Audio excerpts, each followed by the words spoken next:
This is Lars Mittank. Lars disappeared on the 8th of July 2014 from Varna Airport in Bulgaria. There is some very intense CCTV footage of the last time he was ever seen, and this case has become very popular in recent years due to it being featured on social media platform TikTok. But what happened to Lars, and what led up to the moment when he vanished, never to be seen again?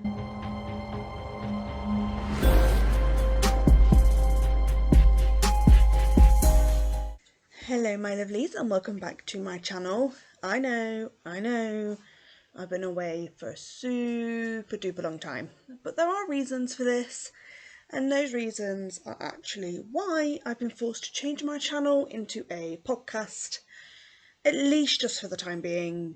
But I had some equipment issues and my partner joined the army and then he left, so our money situation hasn't been great, so I couldn't update, I guess, my equipment, and I've had lots of comments about how poor my sound quality is. So I took a break for a little while and tried to come up with an idea of how I can still continue to do what I love, because I love doing this. And yeah, to be honest, I don't really know how else to go about this, and I decided that maybe I should just do a podcast for the time being. So I don't know how this is going to be done, and I don't know how this is going to work out. I don't know if my subscribers are going to like it. I really hope you do. I'm still going to do the cases that I do. I'm still going to do Slaughter Sunday and Midweek Mystery. I'm just going to be doing it slightly different. So I'm going to be adding photos when I talk and things like that. So I really hope that this works, and I really hope that you all really enjoy it. I mean, I guess a benefit of doing a podcast is you have the choice as to whether you want to watch it or not. You can just listen, you can close your eyes, you can watch it in bed, you can listen to it when you drive.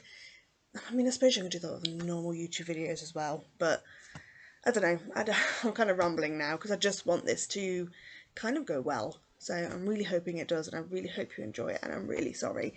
Anyway, I feel like I've rambled on enough. So for those of you that don't know me, my name is Sally, and I basically talk about crimes and mysteries, and then I upload them onto YouTube for you guys to listen to, and then we can have an open discussion about things. And as I said earlier, I do a Slaughter Sunday series and a Midweek Mystery series, and I really enjoy doing it, and it's something that I'm really passionate about, and I particularly love doing my Midweek Mysteries because it gets us talking about these mysteries, and most of them at the moment that I've done so far are missing people, so it gets us opening a dialogue about these people that are missing. So yeah, as you've probably seen, I do put a disclaimer at the beginning of all of my videos, and now because I'm doing a podcast, I think I need to add an extra disclaimer, because some of the photos I'm going to add in some of these videos are going to be disturbing. Not necessarily the one I'm doing today, and when I do add the more disturbing photos to my other videos, I will be sure to let you know. But just as kind of a future heads up that I will be doing that. It's not because I have a morbid fascination with that kind of thing, or maybe I do, I don't really know, but I'm the type of YouTuber, inverted commas, that likes to be completely transparent, and providing the photos are out there on the internet, it kind of feels like it's free game. The only time I won't upload those kinds of photos is when it comes to a child, a person under the age of 16. Obviously that'll be a different situation, but I'm just wanting to give you a little heads up anyway. So that's all the rambling out of the way, so let's get on with this case. As I mentioned in the introduction, we're going to be talking about a young man called Lars Mittank, and he vanished in 2014. Sorry, I really struggled to do that, I don't know why. So what happened leading up to Lars's disappearance? Well, on the 30th of June 2014, Lars, who was a German national, travelled to Varna, Bulgaria with a group of male friends for a well-deserved and anticipated holiday.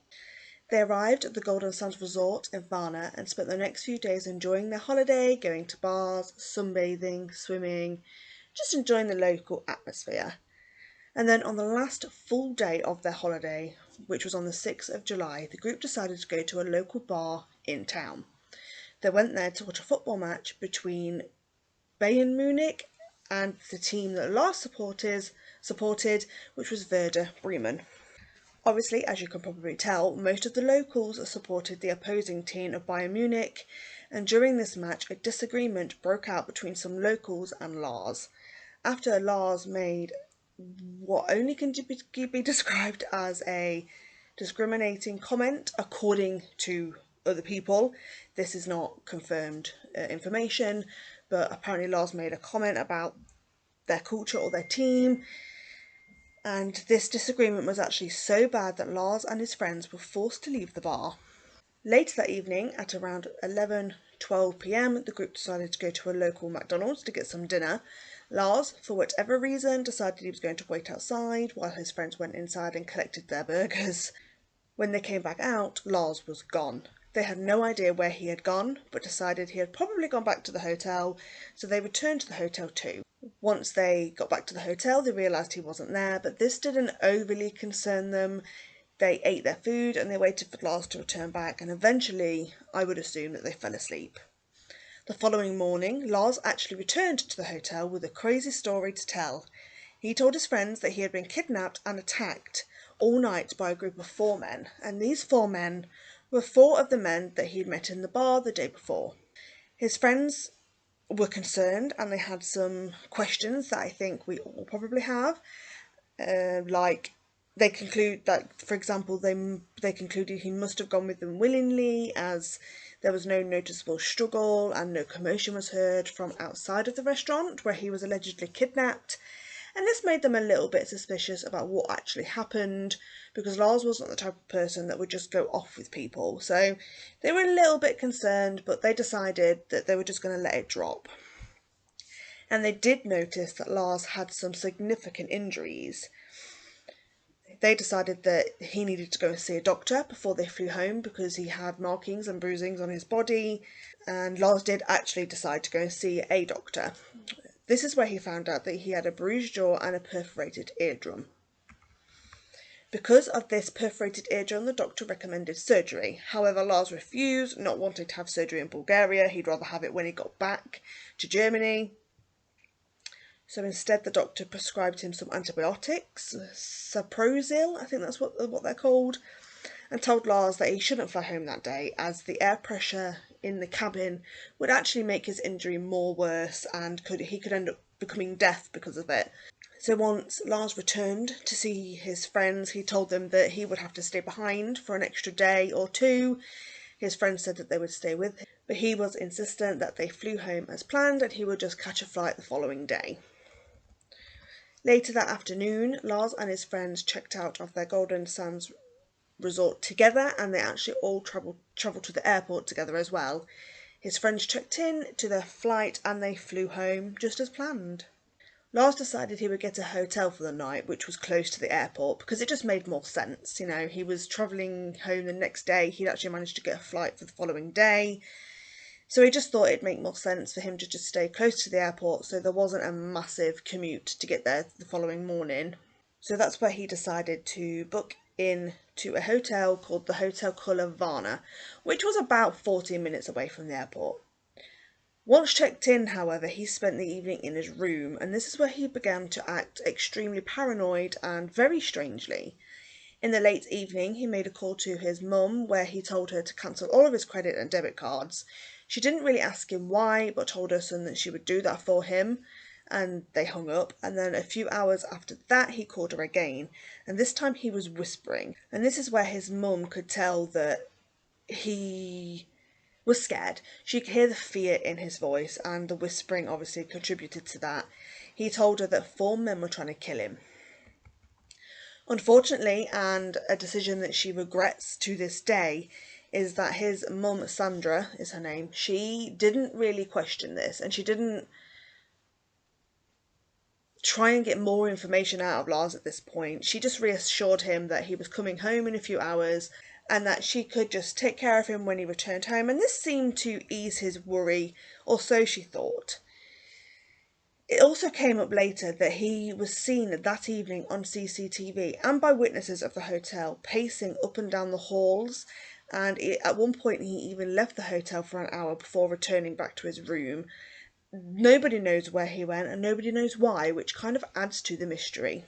On the day that he vanished, this was the 8th of July, Lars got a taxi to the airport where he was witnessed acting bizarrely.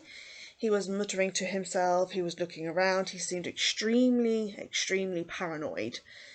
And this is where the famous CCTV comes in. And this is the CCTV that has been all over TikTok and all over Facebook. And I will insert it in here for you to look at.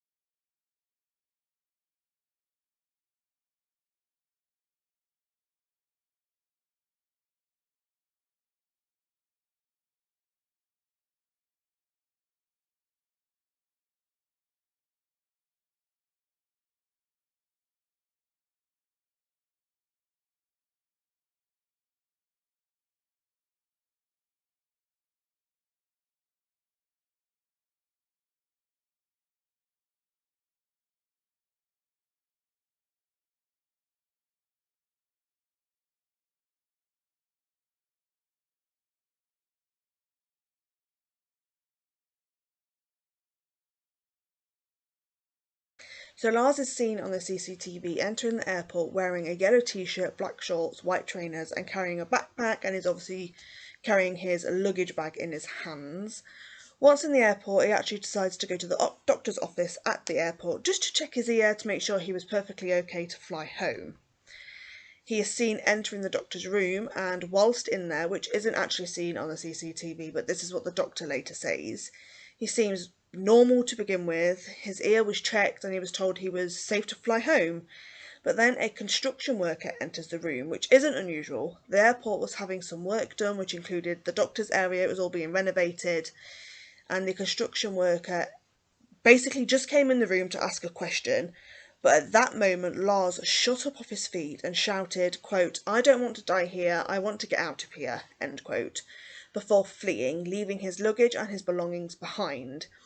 And in the CCTV, you can see him running frantically from the room, and he exits the airport. He looks around, he seems a little bit confused, he doesn't know where he's going, before he does like a gentle jog around the side of the airport, and then it's a bit grainy, but you can sort of see him scaling up a barbed wire fence. He vanishes into the woods and he is never ever seen again. There have been many theories as to why this might have happened or what might have happened to Lars.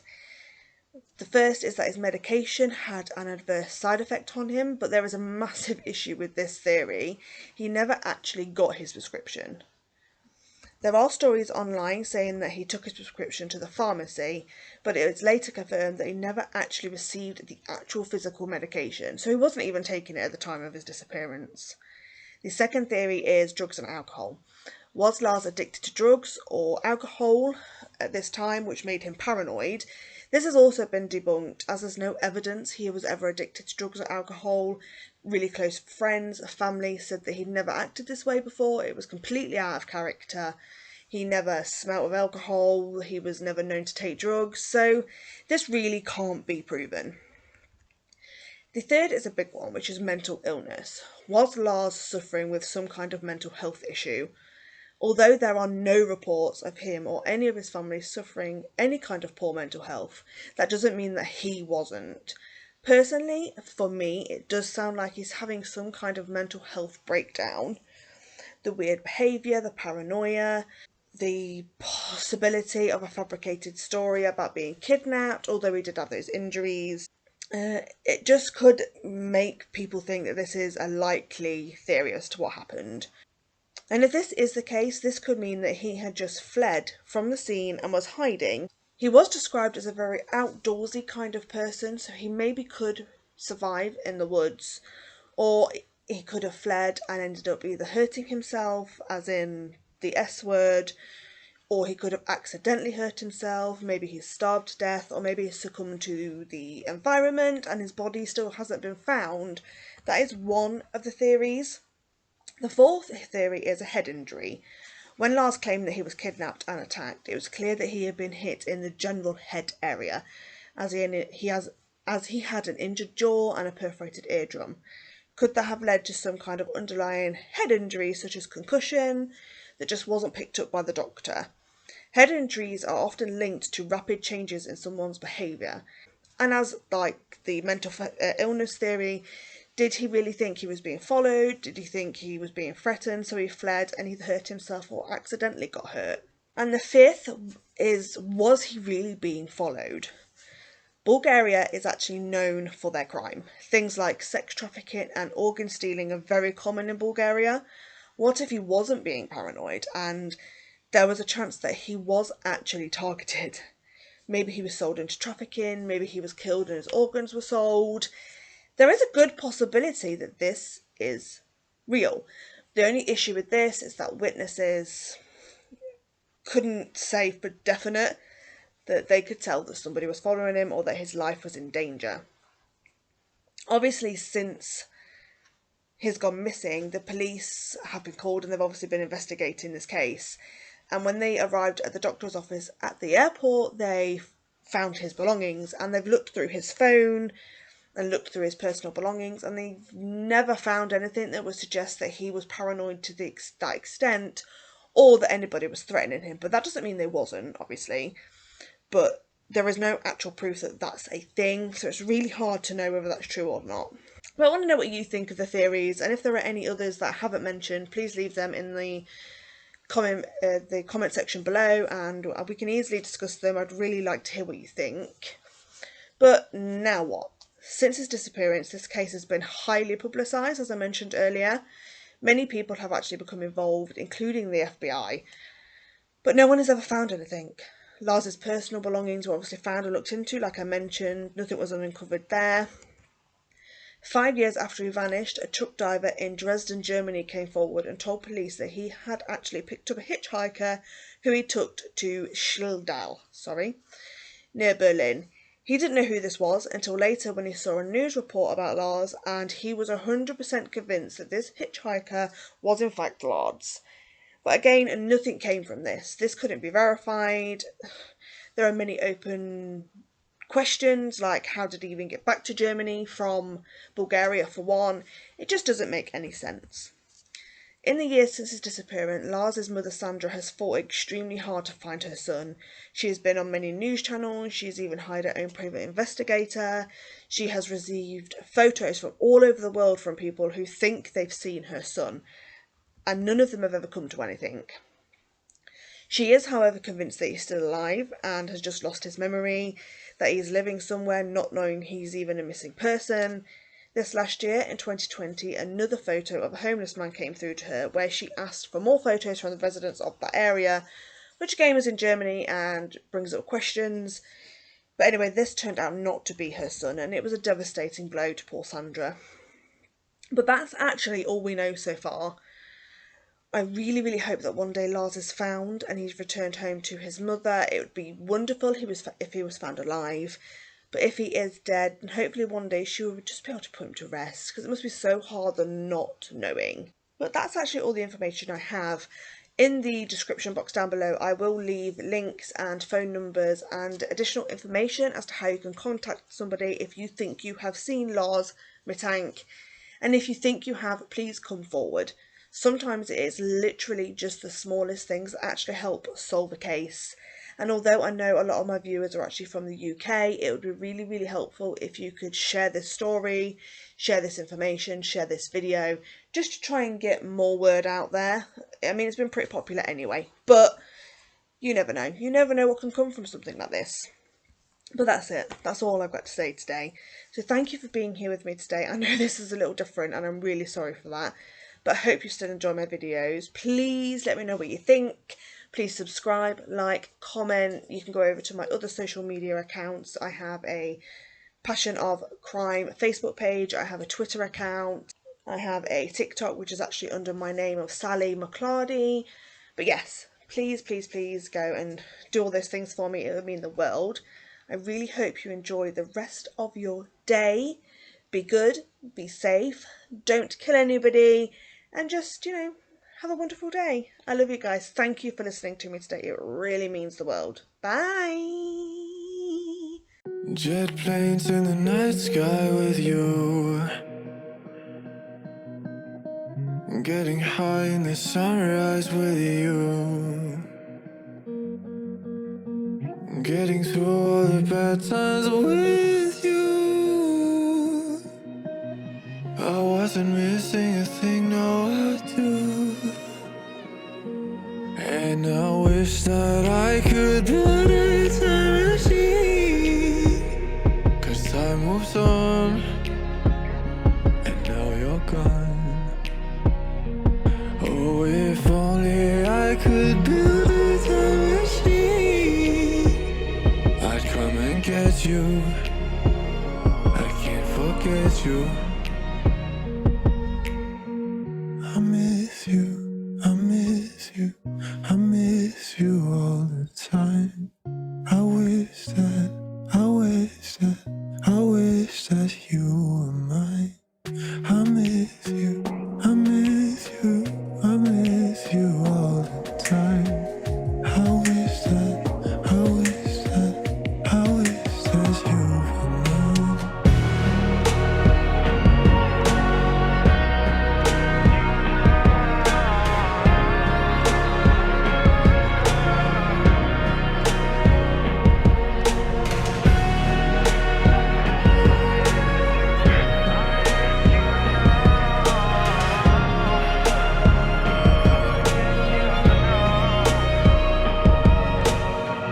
What the hell am I doing this for?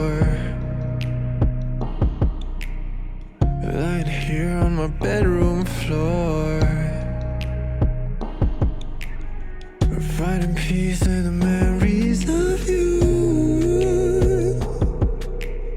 I wasn't missing a thing, no I do.